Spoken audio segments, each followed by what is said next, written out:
Those who treat the story of the golden calf as a story primarily focused on the sin of idolatry might be missing the great lesson of the story. I would offer that the story of the golden calf actually offers a profound lesson on the nature of slavery and the nature of freedom. When a people is enslaved for generations and generations, enslavement, as we know, is not just a physical state of being, but also a spiritual state of being. A slave becomes used to having others tell her what she should do and what she should not do. His master is not only his guide, but his conscience, his compass, his schedule, his free will. The Israelite people gathered around Mount Sinai may have already experienced physical liberation, but spiritually, they were very much still enslaved. And when Moses takes too long coming down the mountain, they seize with fear, realizing they have lost their master.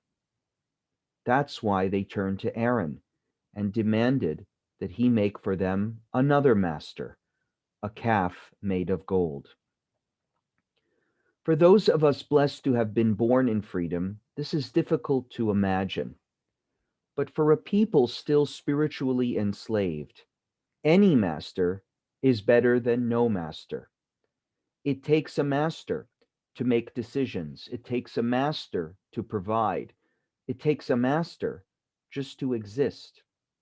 So the story of the golden calf may not be so much about the dangers of idolatry, but about the nature of freedom and the dangers of spiritual and intellectual enslavement. When our thoughts and our ideas are dictated by others, we place masters over ourselves, and we are no longer free. This is the kind of danger that Natan Sharansky has been writing about recently and speaking about since his retirement as head of the Jewish Agency.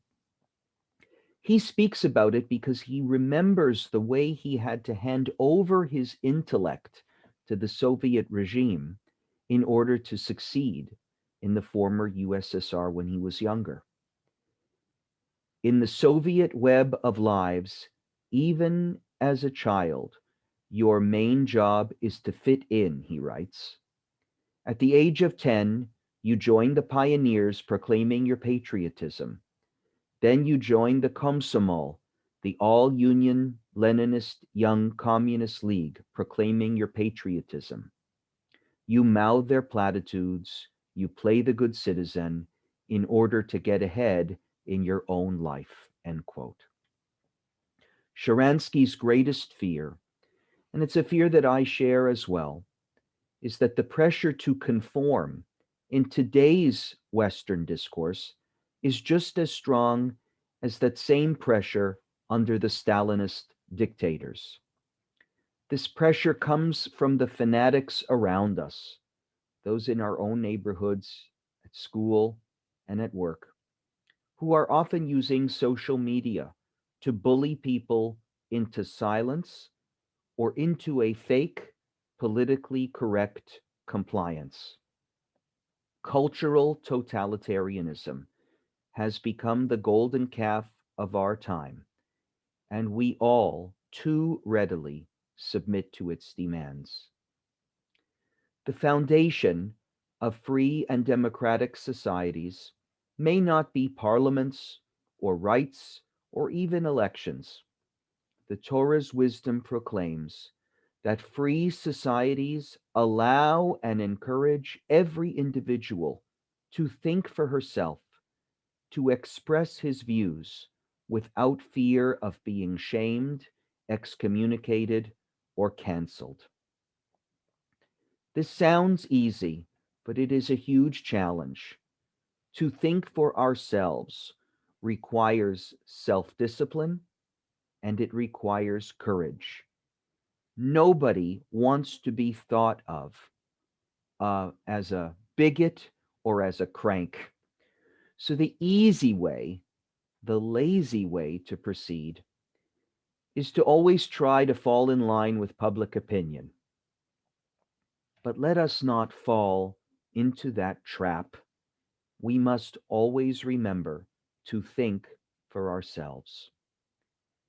And no wonder the major theme of the Passover Seder is that of asking questions. Doing things differently, like we do around the table at Pesach, prompts those at the table to inquire. Singing the Arba Kushiot, asking questions about the nature of the Exodus, the nature of freedom. A truly free person is always eager to question, especially when others insist on their being treated as unquestionable. We cultivate that attitude around the Seder table, and it may be the most profound meditation on freedom that we express that entire night. Intellectual enslavement encourages us to hand over our freedoms to the most ridiculous of masters. Don't laugh at the silliness of the golden calf unless you can also laugh at how we have handed over our freedoms to dictators, to public opinion polls, to social media platforms. We are bowing down to many idols in our times too. They have become our masters because we too often set them before us as the idols of our time. We can keep worshiping at their altars, or hopefully, we can break the chains of intellectual enslavement that keep us from thinking for ourselves and that keep us from truly being free. I wish you all Shabbat Shalom.